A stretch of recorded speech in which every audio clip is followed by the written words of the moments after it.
नमस्कार। आज मैं फिर आपके सामने अपराध की एक और घटना लेकर उपस्थित हुआ हूं। एग्जैक्टली अपराध तो नहीं, लेकिन जो लापरवाही है वो अपराध के जरूर जद में मानी जाएगी। या ये कह लें कि जो जिस तरह की लापरवाही आज की घटना में की गई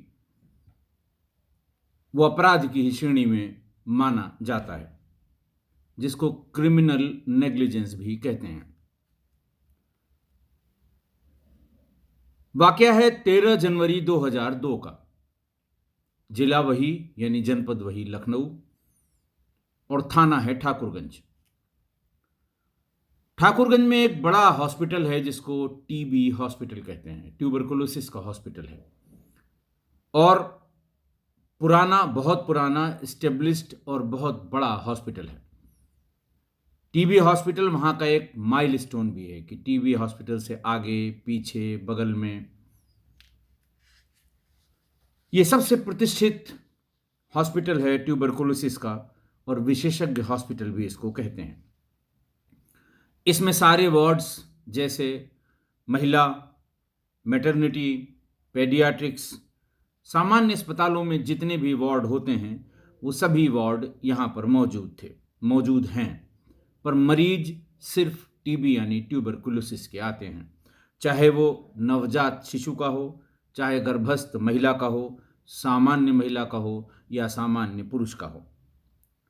आसपास के दसियों जिलों से टीबी के मरीज यहाँ सुओ मोटो भी आते हैं और वहाँ डिस्ट्रिक्ट हॉस्पिटल से रिफर होकर भी आते हैं। बहुत एग्जैक्ट तो मुझे नहीं पता, लेकिन संभवतः जितना मैं जानता हूँ, जितनी बार मैंने इसको देखा है, इसकी बिल्डिंग से जो अंदाज लगता है कि ये शायद आज़ादी से पहले का हॉस्पिटल रहा होगा। उस जमाने में ट्यूबरकुलोसिस एक महामारी की तरह देखी जाती थी। इसको राज रोग भी कहते हैं।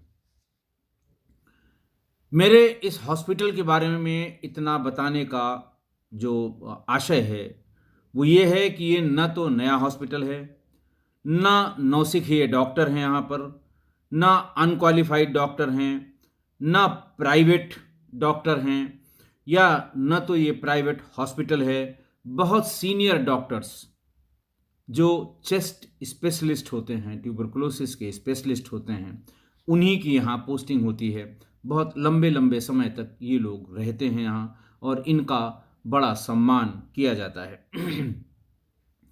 ऊपर से नीचे तक सारा स्टाफ ट्रेंड और एक्सपीरियंस्ड होता है।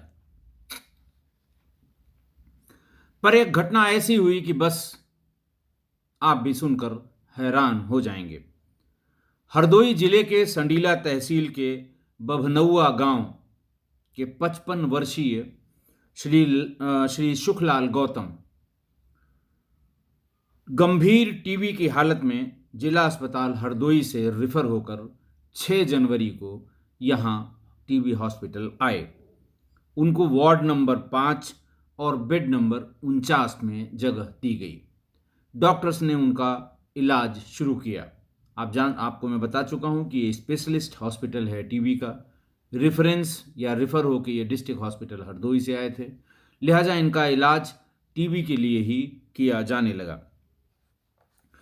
सुखलाल गौतम की हालत 11 जनवरी को थोड़ी ज़्यादा खराब हो गई और 12 जनवरी की सुबह जब डॉक्टर्स राउंड लेते हैं अपने मरीज के बारे में, तो डॉक्टर्स की टीम उसमें कुछ इंटर्न भी होते हैं, कुछ उसमें जूनियर भी होते हैं, लेकिन अटेंडिंग डॉक्टर, सीनियर डॉक्टर ज़रूर होता है। आप सभी लोगों ने देखा होगा अपने अपने मरीजों के, जब कभी आप उनको देखने हॉस्पिटल में जाते हैं तो शाम को और सुबह 2 टाइम में एक टीम आती है डॉक्टरों की, जो इसको राउंड कहते हैं कि डॉक्टर साहब राउंड पे आएंगे तब देखेंगे, या डॉक्टर साहब राउंड पर आए थे तब देख गए।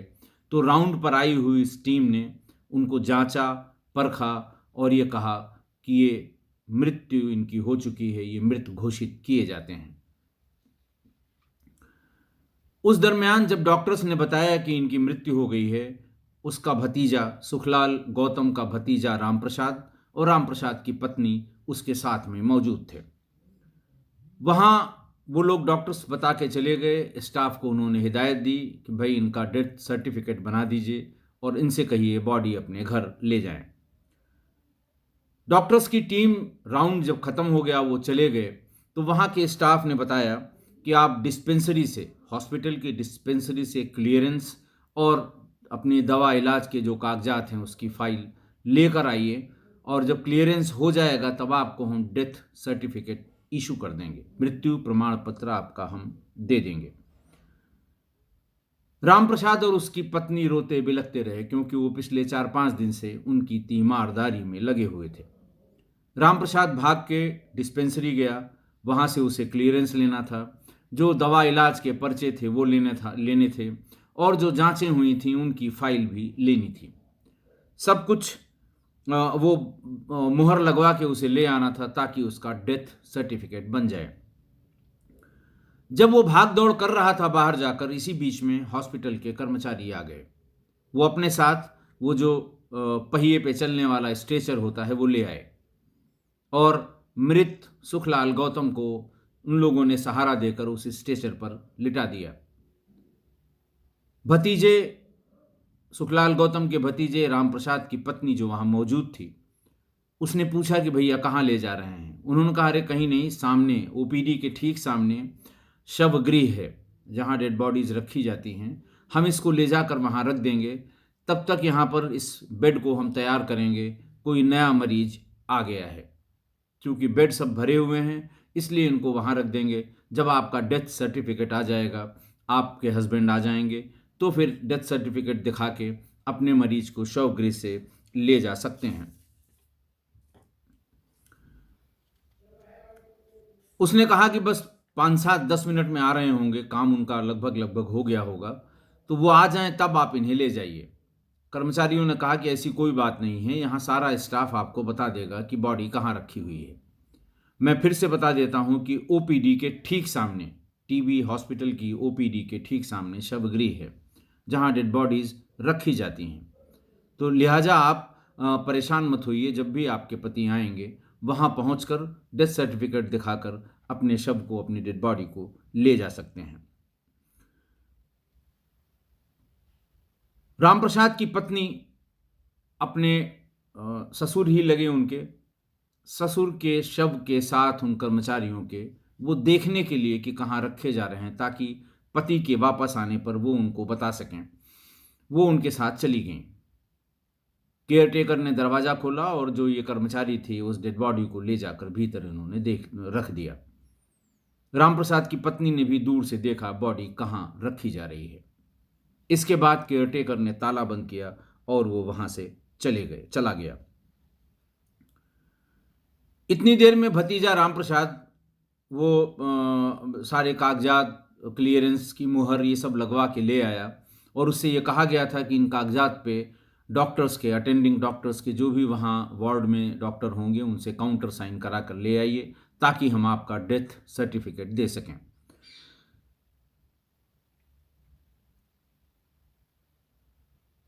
उन्होंने कहा साहब डेथ सर्टिफिकेट तो मिल ही जाएगा, ये डॉक्टर कहाँ मिलेंगे ये बताइए। खैर उनको बताया गया, थोड़ी देर में वो उनका भी डॉक्टर्स का काउंटर साइन कराया, और फिर उसके बाद डेथ सर्टिफिकेट की जो विंडो है वहाँ ले जाकर कागज़ जमा किया।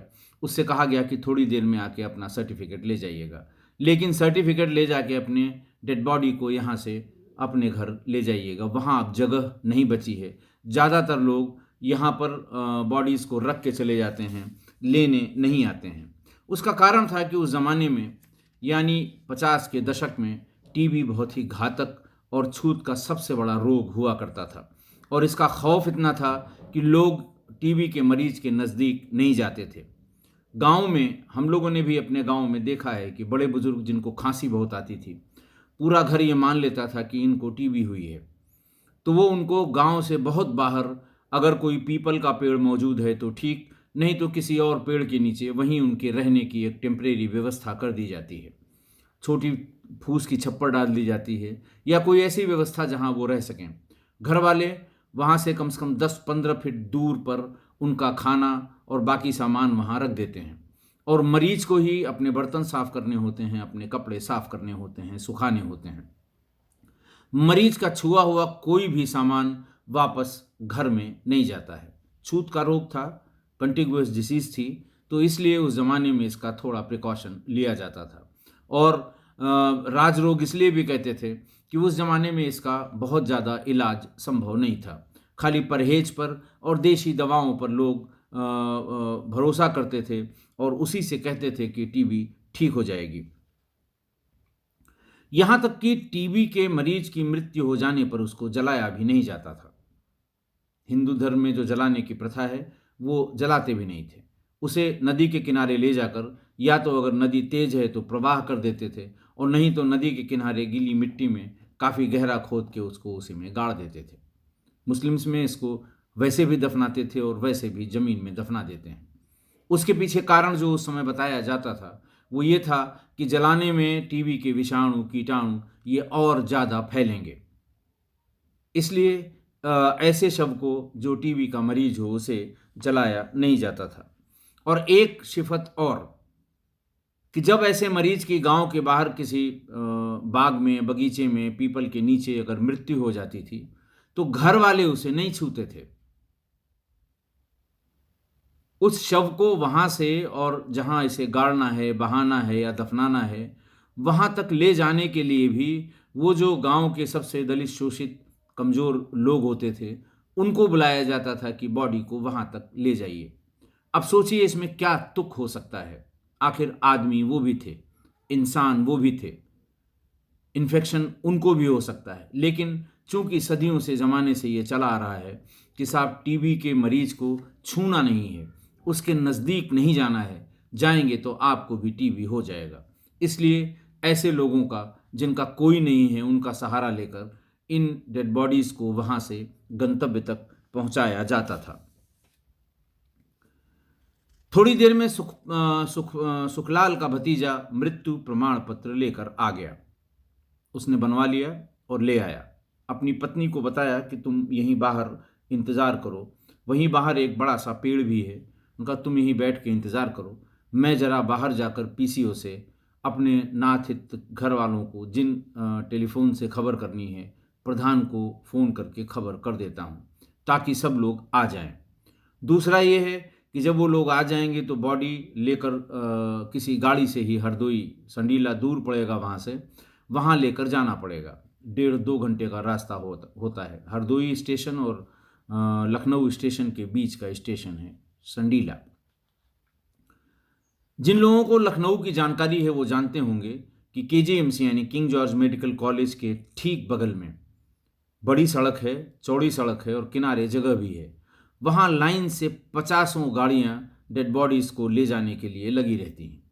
शहर में कहीं किसी हॉस्पिटल में अगर आपको डेड बॉडीज़ को दूर ले जाना है, दूर से मान लिया मरीज आए हैं, 2-4-6 घंटे की दूरी पर ले जाना है, तो लोग वहीं आकर इस तरह के जो वाहन होते हैं, शव वाहन जिनको कहते हैं, उनको किराए पर लेने के लिए वहीं मेडिकल कॉलेज के पास आते हैं, क्योंकि वहीं ये सारी गाड़ियाँ खड़ी होती हैं। उसमें 3 तरह के शब्द लिखे होते हैं। शब्द इसलिए लिखे होते हैं कि लोगों को कोई कन्फ्यूज़न न हो कि ये मरीज़ लेकर आई हुई सामान्य गाड़ी है या लाश ले जाने वाली गाड़ी है। उसमें या तो शव वाहन लिखा होगा, या लाश के वास्ते लिखा होगा, या स्वर्ग विमान लिखा होगा। ज़्यादातर ऐसी छोटी गाड़ियाँ होती हैं, जैसे डीसीएम को बना लिया जाता है, मिनी बस टाइप की छोटी गाड़ियाँ होती हैं जिनमें बॉडी को रख के उसके 4-6 परिजन उसके अगल बगल भी बैठ सकें। हालांकि टीबी के मरीज में ऐसा नहीं होता, उसको अकेले ही रखते हैं, बाकी लोग आगे बैठते हैं या पीछे दूसरी गाड़ी से आते हैं। इतना खौफ ट्यूबरकुलोसिस का रहा करता था और आज भी है।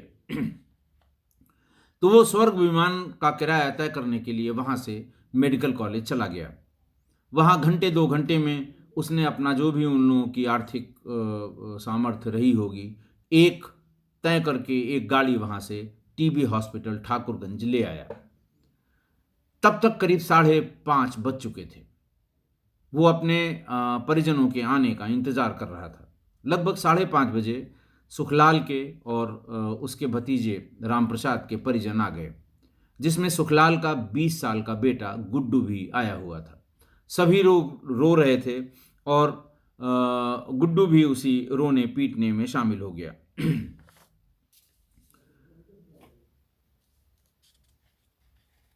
स्वर्ग विमान को यानी लाश के वास्ते जो वाहन होता है उसको ले जाकर शवगृह के सामने खड़ा कर दिया और नज़दीक खड़ा कर दिया ताकि वहाँ से वहाँ तक बहुत दूर न जाना पड़े, क्योंकि हाथ लगाने को कोई तैयार नहीं होता। ढूंढा गया कि कहाँ गए इसके जो केयर टेकर हैं। थोड़ी देर में ढूंढ के लाया गया, उन्होंने ताला खोल दिया। भीतर अंधेरा था। पत्नी से, रामप्रसाद की पत्नी से कहा गया कि जाके देखो बॉडी कहाँ रखी हुई थी, ताकि स्वर्ग विमान के जो कर्मचारी साथ में आए हैं वो इसको गाड़ी में रख सकें। रामप्रसाद की पत्नी खुले हुए दरवाजे के भीतर उसने झांका और बाहर लौटकर उसने कहा कि जहां रखा हुआ था, जहां मैंने देखा था बॉडी, वहां नहीं है। लेकिन सभी बॉडीज पर सफेद रंग का चद्दर सिर उसका ढका हुआ है, मुंह ढका हुआ है, इसलिए हम नहीं पहचान पाएंगे और हम भीतर जाएंगे भी नहीं। मुझे बहुत डर लग रहा है। इस पर यह कहा गया कि जो कर्मचारी वहां पर शव को लेके आए थे उनको ढूंढ कर लाया जाए। वही सही सही बताएंगे कि बॉडी इसकी उन्होंने कहाँ रखी थी और इस समय वो बॉडी कहाँ पर है, ताकि उसको हम तुरंत यहाँ से अपने गांव शंडीला ले जा सकें। वो दो लोग जो मोबाइल स्ट्रेचर पर शव को वार्ड से और शवगृह तक ले आए थे, उनको बुलाया गया। ढूंढ के वो महिला चूंकि पहचानती थी रामप्रसाद की पत्नी, वो उन्हें ढूंढ कर ले आई और उनसे कहा कि भैया आपने जहाँ ये रखा था वहाँ तो दिखाई नहीं दे रही है, आप देखिए बीच में हो सकता है और बॉडीज़ लाई गई हों, तो कहीं आपने इधर उधर कर दिया है, तो उनका मुंह खोल दीजिए, हम लोग देख लें और अब इनको बॉडी को घर ले जाएं। वो दोनों वहाँ इत्मीनान से घुसे। घुसने के 3-4 मिनट बाद ही वो दोनों वहाँ से चिल्लाते हुए बाहर निकले। उन्होंने कहा कि साहब बॉडी तो अपनी जगह से खिसक गई, ये आदमी भूत हो गया, वहां से ये खिसक कर दूसरी जगह पहुंच गई बॉडी, हम लोग भीतर नहीं जाएंगे। उसका हल्ला गुल्ला सुनकर और तमाम तीमारदार जो वहां कैंपस में थे और तमाशबीन वहां इकट्ठा हो गए। कोई 50 से 100 के बीच में लोगों की भीड़ इकट्ठा हो गई। वो दोनों चिल्लाते हुए डॉक्टर के पास भागे, जो उस समय इंचार्ज डॉक्टर उस समय थे आफ्टरनून की ड्यूटी में। डॉक्टर अनिल उस समय ड्यूटी पर थे। जाके उन्होंने बताया कि साहब हम लोगों ने जहां रखा था बॉडी उससे काफ़ी खिसक के दूसरी जगह चली गई है। डॉक्टर अनिल ने उसको डांटा कि तमाशा करते हो, तुम्हारा रोज़ रोज़ का काम है, डेड बॉडी तुमने रखी, बॉडी कैसे खिसक जाएगी? तुम लोगों से भूल हुई होगी या केयर टेकर ने दूसरी बॉडी कहीं और रखने को एडजस्ट करने के चक्कर में उसको हटा दिया होगा। उन्होंने कहा साहब उसके बाद कोई बॉडी नहीं आई है, सुबह 9:30 बजे जो बॉडी आई थी उसके बाद कोई बॉडी नहीं आई, हमने सब पता कर लिया, हमने जहाँ रखा था बॉडी उस जगह से खिसक गई है। डॉक्टर अनिल ने कहा कि ये गलत बात है, मैं चलता हूँ। डॉक्टर अनिल, दोनों वो कर्मचारी और हॉस्पिटल के और 3-4 कर्मचारी उस तरफ गए। तब तक काफ़ी भीड़ इकट्ठा हो गई थी, प्रेस वाले इकट्ठा हो गए थे। हर आदमी सशंकित होकर उस दरवाजे की तरफ देख रहा था जिसके भीतर शव रखे हुए थे। वो दोनों और उसका सुखलाल का बेटा गुड्डू, ये सब लोग भीतर गए। भीतर जो उन्होंने देखा, फिर वो सारे लोग बाहर भागे। सुखलाल अपनी जगह पर बैठा हुआ था। जिस जगह पर उसको रखा गया था उससे करीब 5-7 फीट दूर हटकर वो अपनी जगह पर बैठा था और मुंह से धीमी धीमी हल्की हल्की आवाज आ रही थी। इतना देखना था कि पहले आए हुए दोनों कर्मचारी, भीड़ लगाए हुए तमाशबीन, ये सारे वहां से भाग खड़े हुए। हल्ला हो गया कि 8-9 घंटे से रखी हुई डेड बॉडी जिंदा हो गई, भूत हो गई। डॉक्टर अनिल ने कहा यह सब गलत बात है। डॉक्टर अनिल और मृतक के का बेटा गुड्डू, सुखलाल का बेटा गुड्डू, इन दोनों लोगों ने सहारा देकर बाहर खड़ी हुई जो स्ट्रेचर था, मोबाइल स्ट्रेचर, उस पे उसको लिटा के उसे सीधे इमरजेंसी में ले गए। भीड़ सब दूर होके देख रही थी, सब सशंकित थे, डर रहे थे। इमरजेंसी में ले गए और वहाँ पर उसको फ़ौरन ड्रिप लगाई गई। ड्रिप में डॉक्टर अनिल ने कोरामीन और डोपामीन ये दोनों इंजेक्ट करके ड्रिप को लगाना शुरू किया। ऑक्सीजन का सिलेंडर मंगाया और ऑक्सीजन पर उस सुखलाल को रख दिया। पर्पज़ ये था कि अगर ये रिवाइव हो गया है तो प्रॉपरली रिवाइव हो जाए। जब डॉक्टर अनिल और उसका बेटा गुड्डू और एक आध जो और कर्मचारी आ गए थे, भागे हुए कर्मचारियों को छोड़कर, जब वो लोग इसका इलाज यानी ड्रिप लगा रहे थे, कोरामीन, डोपामीन उसमें इंजेक्ट कर रहे थे और ऑक्सीजन का सिलेंडर लाके उसे मास्क में ऑक्सीजन लगा रहे थे, इस बीच में जितने इमरजेंसी में मरीज और उनके तीमारदार थे, वो वहाँ से भाग खड़े हुए। ऐसे ऐसे मरीज जिनको इमरजेंसी तक लाने में स्ट्रेचर का उपयोग किया गया था, जिनको 4-4 लोगों ने हेल्प करके स्ट्रेचर से उनके बेड पर लिटाया था, वो भी पैदल वहाँ से भाग खड़े हुए। प्रेस वाले भी सब बहुत दूर भाग खड़े हुए। डॉक्टर अनिल मरीजों के पीछे पीछे भागे कि कोई बात नहीं है, ऐसा होता है, आप लोग मत भागिए, आपकी तबीयत वैसे ही खराब है और खराब हो जाएगी। कोई सुनने को तैयार नहीं था। अच्छी बात यह थी कि एक प्रेस फोटोग्राफर शायद थोड़ा जिगरी रहा होगा, उसे डर नहीं था, उसने इस सारी घटना की फोटोग्राफ खींच ली। जो भगदड़ मची, जो सीरियस मरीज भागे, जब उसको स्ट्रेचर से इमरजेंसी तक लाया गया, ये सारी फोटोग्राफ उस अकेले फोटोग्राफर ने खींची। इसी बीच में एक डेवलपमेंट ये भी हुआ, पूरे अस्पताल को पता लग गया कि डेथ सर्टिफिकेट इशू करने के बाद भी कोई आदमी शवगृह में जिंदा निकला है, जिसको डॉक्टर अनिल ले आए हैं और उसका इलाज कर रहे हैं, अभी तक वो जिंदा है।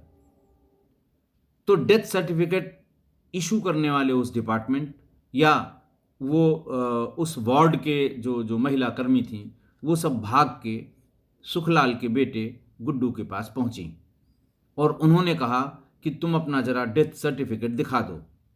ऐसा तो नहीं है तुमको किसी दूसरे का डेथ सर्टिफिकेट दे दिया गया हो।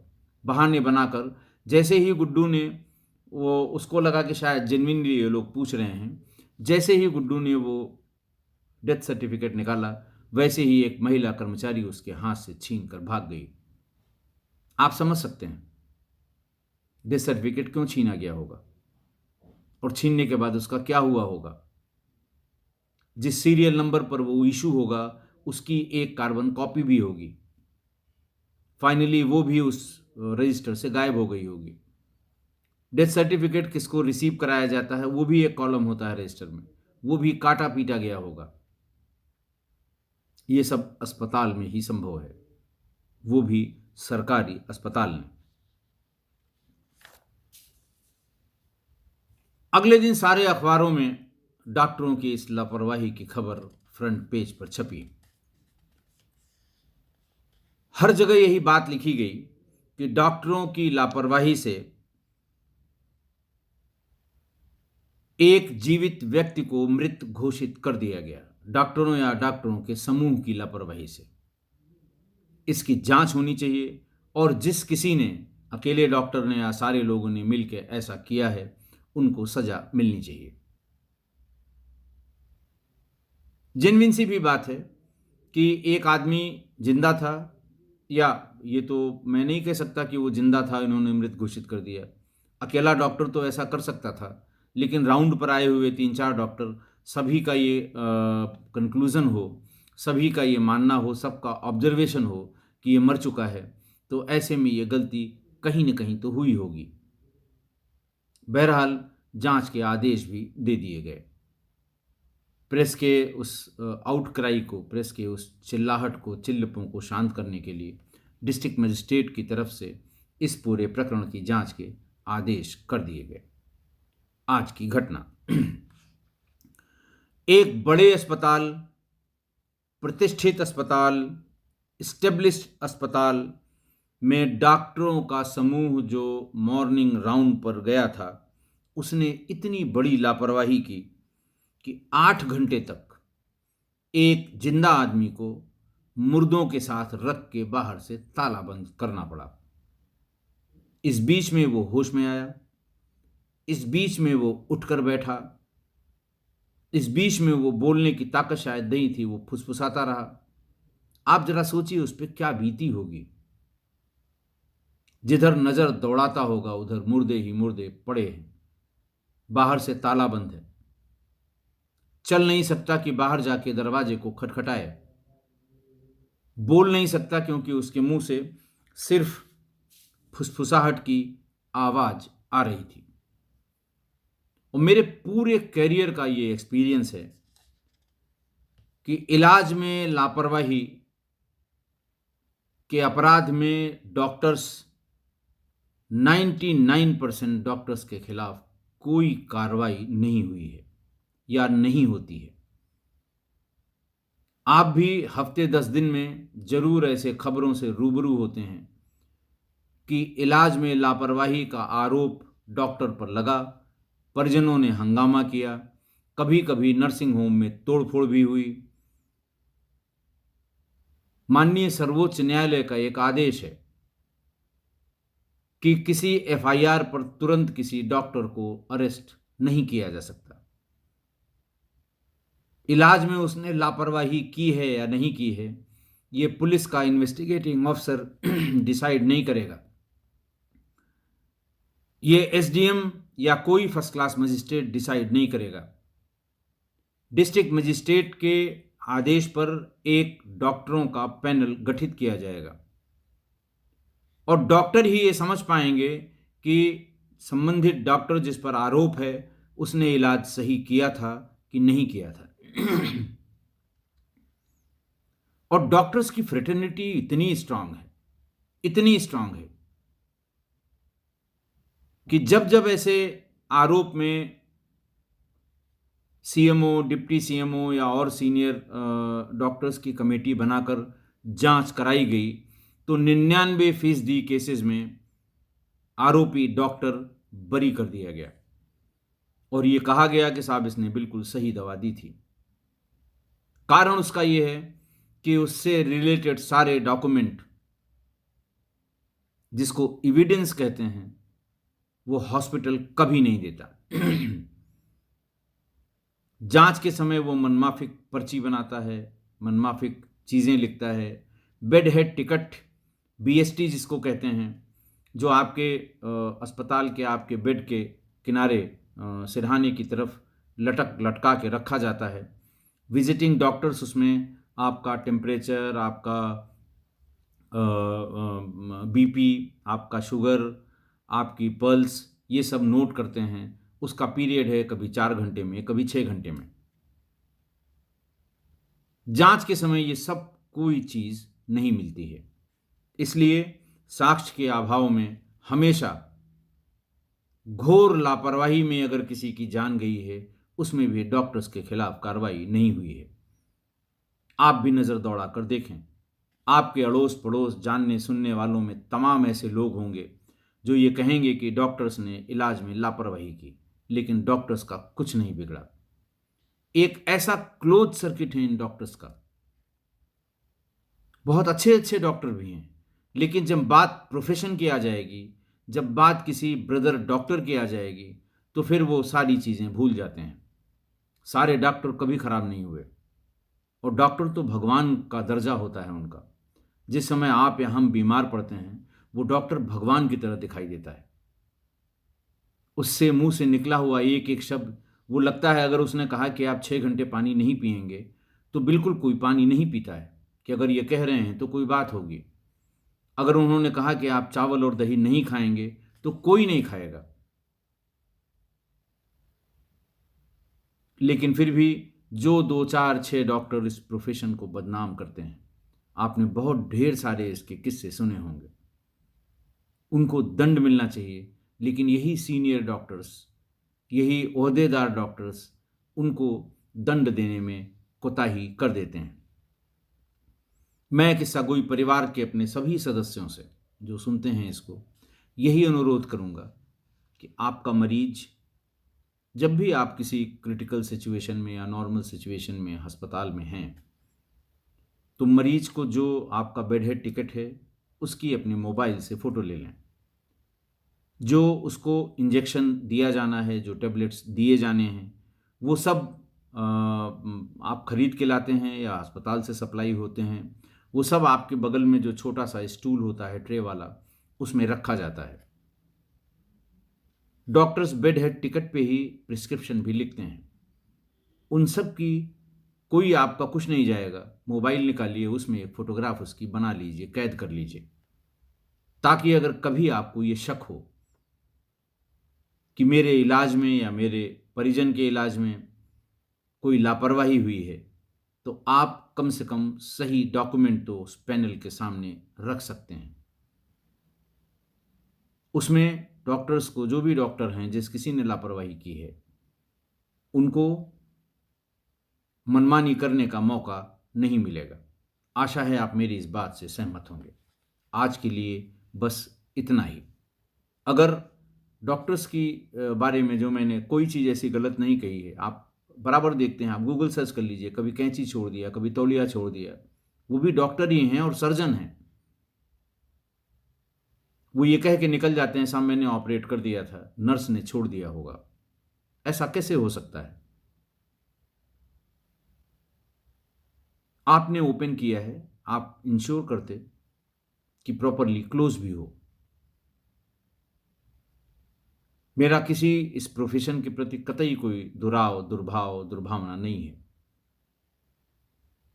मैं भी जब कोरोना में बहुत बुरी हालत में अस्पताल में था, यही डॉक्टर्स, इन्होंने मेरी जान बचाई थी।